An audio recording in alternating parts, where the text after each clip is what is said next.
Hello friends, नमस्कार। कैसे हैं आप सभी? उम्मीद करता हूँ आप सब अच्छे होंगे। आपकी बोर्ड क्लास की तैयारी कर चुके होंगे या कर रहे होंगे। आज अपन बात करने जा रहे हैं कक्षा 12 की। कक्षा 12 के सिलेबस में कुछ पोर्शन डिलीट हुआ है, कुछ चेंज हुआ है। आपके कोविड-19 के कारण जो स्कूलें बंद थी उसके कारण कुछ सिलेबस के पोर्शन को कम किया गया है, हटाया गया है। तो आज अपन 2021 की आपकी बोर्ड परीक्षाओं को ध्यान में रखते हुए जो राजस्थान बोर्ड ने जो सिलेबस में कटौती की है, जो हटाए हैं पोर्शन, उसके बारे में चर्चा करेंगे। इसी के साथ साथ रिवाइज जो पैटर्न है सिलेबस के अकॉर्डिंग किस प्रकार से एग्जाम होगा उसके बारे में भी अपन इस वीडियो में चर्चा करेंगे। तो बने रहिए हमारे साथ। अगर आपने इस चैनल को सब्सक्राइब नहीं किया तो अभी सब्सक्राइब कर लीजिएगा, अपने फ्रेंड्स के साथ भी शेयर कर दीजिएगा ताकि उनको भी पता चल सके। तो शुरू करते हैं। देखो, board of secondary education Rajasthan Ajmer के द्वारा ये नोटिफिकेशन कल ही जारी हुआ है, जिसमें आपके डिलीट पोर्शन किए गए हैं। डिलीट का मतलब हटाए गए हैं पोर्शन, यानी भाग, हटाए गए भाग जो कि एग्जामिनेशन 2021 में जो बोर्ड के एग्जाम होंगे उसमें से हटाए गए भाग की चर्चा करते हैं। क्लास 12th है, सब्जेक्ट आपका इंग्लिश कंपलसरी है। भी देखो, कंपलसरी लिखना क्यों जरूरी है? क्योंकि 11th के बाद जब सब्जेक्ट लेते हो तो जो आर्ट्स लेता है उसके लिए इंग्लिश लिटरेचर ऑप्शनल सब्जेक्ट भी होता है, इसलिए यहाँ इंग्लिश कंपलसरी की बात अपन कर रहे हैं जो कि क्लास 12th का है। अब देखो, जैसा कि आप सभी जानते हैं कि भाई अपने दो प्रकार की टेक्स्ट बुक्स है, एक का नाम है रेनबो, दूसरी का नाम है पैनोरमा। तो अब देखो, शॉर्ट कंपोजिशंस चैप्टर नंबर कौन कौन से जो है हटाए गए हैं वो अपन देख लेते हैं। पहले राइटिंग पोर्शन में कुछ हटाया गया है। तो राइटिंग पोर्शन में शॉर्ट कंपोजिशन वाला जो भाग था लिखने वाला, उसमें से क्या हटाया? देखो, drafting poster on social current and national issues, description on for arguments for एर अगेंस्ट। अब देखो, एक तो आपको पोस्टर हटाया है और एक आपको आर्ग्यूमेंट जो था फॉर और अगेंस्ट में देना, वो चीजें हटा दी गई है राइटिंग पोर्शन से। अब बात करते हैं चैप्टर कौन से हटाए। तो रेनबो की जो बुक है, उस रेनबो वाली बुक में से आपके चैप्टर नंबर पहला ही जो है वाटर, वो हटा दिया गया है। चैप्टर नंबर तीसरा जो है थर्ड थॉट, वो भी आपका हटा दिया गया है। चैप्टर नंबर 8 जो है a journey to the end of the earth, ये भी हटा दिया गया है। चैप्टर नंबर 11 जो है on the face of it, ये भी हटा दिया गया है। इसके अलावा जो 13 है, यानी कि एक पोएम है ए बॉयज सॉन्ग, इसको भी हटा दिया गया है। और 16 ये भी एक पोएम है स्नेयर द स्नेयर, इसको भी हटा दिया गया है। तो ये वाले पोर्शन जो है, पहला चैप्टर वाटर नहीं पढ़ना है, तीसरा चैप्टर थर्ड थॉट नहीं पढ़ना है, 8वां chapter journey to the end of the earth, ये भी आपको नहीं पढ़ना है, 11वां chapter on the face of it, ये भी इस साल एग्जाम के हिसाब से आपको नहीं पढ़ना है। इसके अलावा देखो, पोएम है बॉयज सॉन्ग, ये भी एग्जाम में नहीं आने वाली, और स्नेयर 16 वाला ये भी एग्जाम में नहीं आने वाला। अब बात करते हैं अपन पैनोरमा में कौन कौन से टॉपिक्स हटाए हैं। तो 7th चैप्टर है डेड मैन्स पाथ, ये आपका इस साल एग्जाम में नहीं आएगा।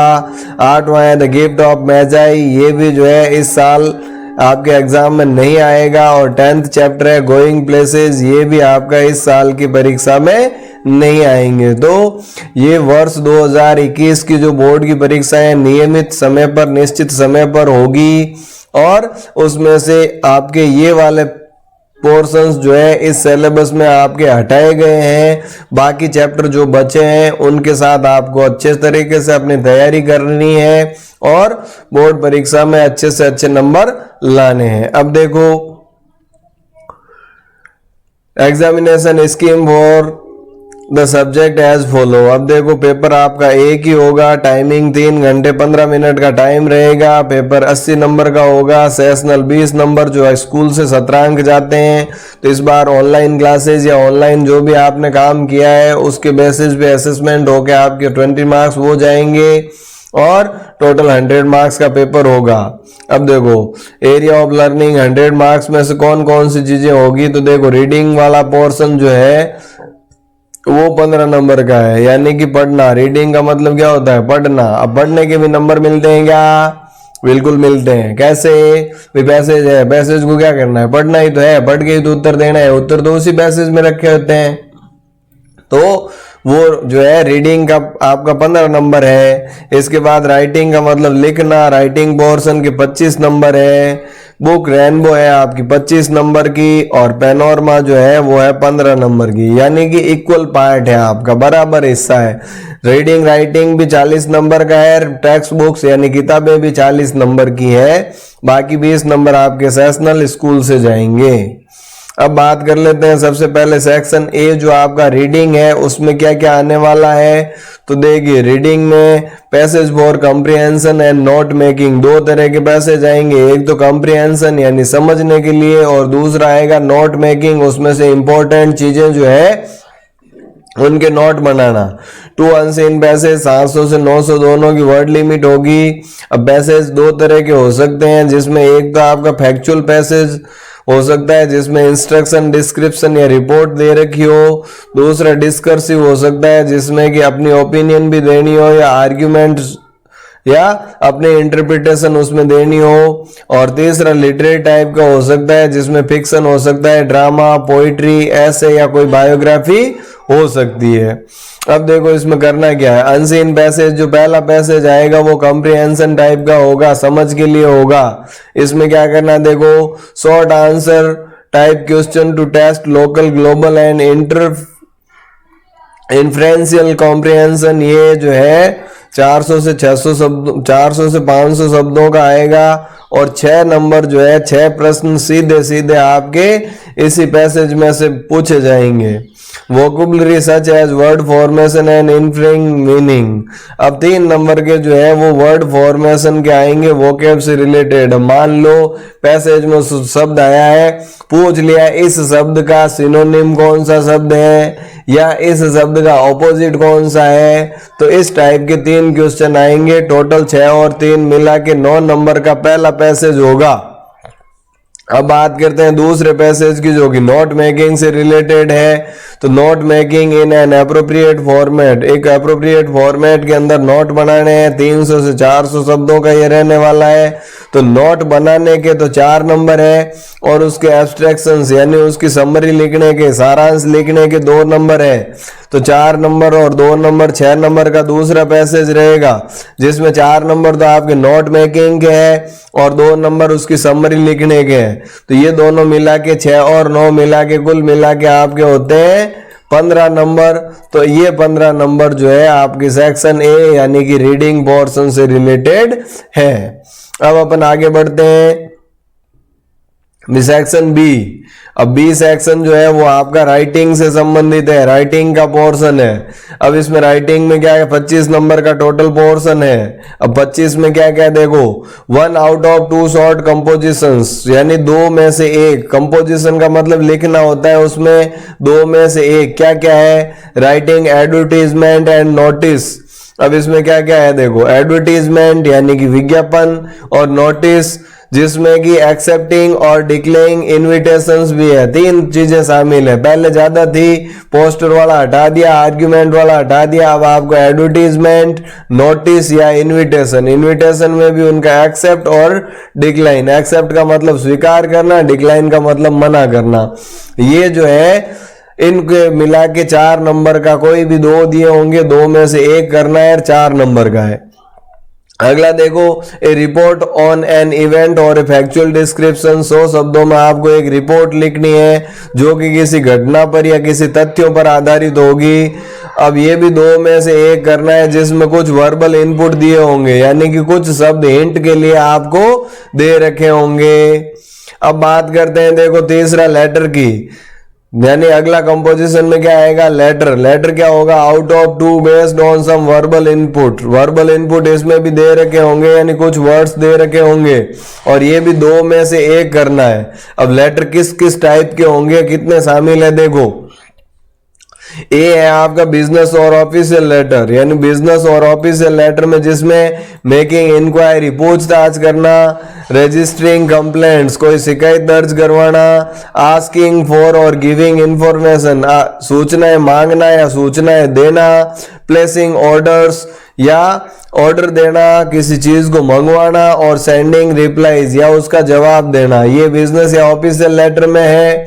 दूसरा letter to editor on various social national and international issues, या किसी न्यूज़पेपर के एडिटर को कोई भी इश्यूज चाहे वो सामाजिक है या राष्ट्रीय है अंतर्राष्ट्रीय इश्यूज पर कोई आपकी राय देना हो तो वो एडिटर को लिखना है। और तीसरा आएगा आपका application for a job including CV, जिसमें आपको सीवी या रिज्यूम बनाना है अपना, उसमें अपने बायोडेटा बनाना होता है। तो ये 3 टाइप के लेटर्स जो है 3 में से 2 दिए होंगे और 2 में से 1 आपको लिखना है। आई बात समझ में? अब देखो अगला कंपोजिशन का ये अगला पार्ट है, 2 में से आपको 1 करना है। अब करना क्या है देखो, बेस्ड ऑन विजुअल और वर्बल इनपुट, या तो विजुअल यानी दिखने में जैसा कोई इनपुट दे रखा होगा, या वर्बल कुछ शब्द दे रखे होंगे, या डिस्क्रिप्टिव या आर्ग्यूमेंट टाइप का हो सकता है, आर्टिकल या स्पीच। क्या होगा, या तो आर्टिकल होगा या आपका स्पीच होगा। आर्टिकल या स्पीच दोनों में से 1 आपको करना है, जिसके कुछ इनपुट्स दे रखे होंगे, 7 नंबर का ये होगा। इसके भी वर्ड लिमिट आपकी यही रहेगी 100 के आसपास, यही भी 100 शब्दों में ही आपको देना है। तो ये राइटिंग वाला सेक्शन में आपके एग्जाम आएंगे, एग्जाम से पहले मैं डाल दूंगा, आप अच्छे से उनको थोरो रीडिंग कर लें। एक भी क्वेश्चन जो है इनसे बाहर नहीं जाएगा, ये मैं गारंटी आज ही दे देता हूँ। और सबसे इजी सिलेबस आप ही का है। अगर आप लोग अंग्रेजी से घबरा रहे हो तो वो घबराहट आपकी बेकार है, आपको पता नहीं है इसलिए घबरा रहे होंगे। एक बार अगर आप, मैं जो टॉपिक्स तो समझा ही रहा हूँ ये आप देख लेना, इसके बाद राइटिंग वाले पोर्शन पे जब मैं आऊँ तो एक बार आप उनको समझ लेना, उसके बाद आप ये निश्चित रूप से कहोगे कि सर इससे इजी सिलेबस हो नहीं सकता। अब अपन बात करते हैं देखो अपने सेक्शन सी की। तो टेक्स्ट बुक्स की बात करें तो टेक्स्ट बुक्स अपने 2 है, रेनबो और पैनोरमा। पहले अपन बात करेंगे रेनबो की। तो रेनबो में क्या है देखो, 1 आउट ऑफ 2 एक्सट्रैक्ट, 2 में से 1 करना है। क्या करना है, बेस्ड ऑन पोइट्री, पोइट्री में से होगा, जिसमें से कंप्रिहेंशन और एप्रिसिएशन से रिलेटेड, समझ और प्रशंसा से संबंधित 4 नंबर का सवाल 1 आएगा। 3 out of 4 short question from poetry, poetry में से फिर सवाल आएंगे 4 में से आपको करने हैं 3, यानी कि यहाँ 1 छोड़ने की चॉइस है आपकी। और ये 3 × 2 6 नंबर के होंगे, यानी कि 2 नंबर का 1 सवाल, कुल 3 सवाल होंगे 6 नंबर के। तो ये पोइट्री होगी 10 नंबर की। 4 नंबर का तो 1 सवाल और 3 नंबर के 2 नंबर के 3 सवाल, तो ये 6 और 4 10 नंबर। अब देखो 4 short answer questions based on the lessons from proscribed text. अब यहाँ कोई भी चॉइस नहीं मिलेगी आपको, 4 सवाल है, चारों ही करने हैं, 2 नंबर के 4 सवाल है, 8 नंबर का ये हो गया। 1 आउट ऑफ 2। अब देखो लॉन्ग टाइप का क्वेश्चन है 125 शब्दों में जिसका आंसर देना है। यहाँ 2 में से 1 करना है, यहाँ आपको चॉइस मिल जाएगी। तो यहाँ 2 में से आपको 1 ही करना है और ये 7 नंबर का होगा।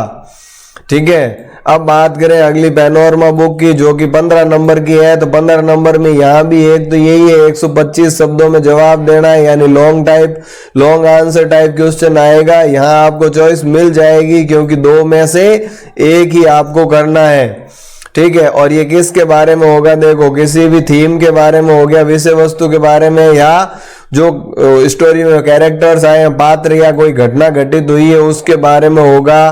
तो उसकी डिटेल्स आपसे पूछी जाएगी। 125 शब्दों में जवाब देना है, 7 नंबर का ये सवाल होगा। इसके बाद वही 4 short answer questions from the supplementary reader, 4 जो है वो पैनोरमा में से जो है शॉर्ट आंसर टाइप क्वेश्चन होंगे जिसके 25 से 30 शब्दों में आंसर दिए जा सकते हैं। इसमें आपको कोई भी चॉइस नहीं मिलेगी, चारों के चारों करने हैं और प्रत्येक सवाल 2 नंबर का है। इस प्रकार से 8 नंबर होते हैं। तो ये कुल मिला के आपके 2021 का जो सिलेबस है उसमें ये सिलेबस रहने वाला है और ये सबसे ईजीएस्ट सिलेबस है आज तक का। और नेक्स्ट ईयर अगर सिलेबस चेंज होता है तो शायद ही इतना इजी सिलेबस बनाए, क्योंकि यहाँ ग्रामर बिल्कुल बिल्कुल भी नहीं दी है आपकी। ग्रामर में क्या होता है, या तो नंबर आएंगे तो पूरे में से पूरे आएंगे और कटेंगे तो वो फिर एक भी अगर गलत हो गया, फिल इन द ब्लैंक्स गलत हो गया तो नंबर कटेंगे, सही है तो पूरे आएंगे। लेकिन यहाँ आपके पास जो है चॉइस रहती है, यानी कि नंबर जो है कटेंगे नहीं, बल्कि कुछ भी अगर आप डिस्क्राइब करोगे लिखोगे तो पूरे नहीं तो आधे नंबर मिलने की आपको 100% संभावनाएं रहती है। तो आई होप आपको ये जो सिलेबस है, जो ये डिस्क्रिप्शन है और जो डिलीटेड पार्ट है, ये समझ में आया होगा। इसी के साथ आज के इस सेशन को यहीं समाप्त करेंगे। अगर आपकी कोई भी क्वेरी है तो वो कमेंट में डाल सकते हैं, या मेरे व्हाट्सएप दे रखे हैं चैनल के डिस्क्रिप्शन में, वहां व्हाट्सएप पे आप मैसेज डाल सकते हैं। जहां तक संभव होगा मैं आपकी क्वेरीज का आंसर देने का प्रयास करूंगा। इसी के साथ आज के इस सेशन में इतना ही। Thank you. जय हिंद, जय भारत।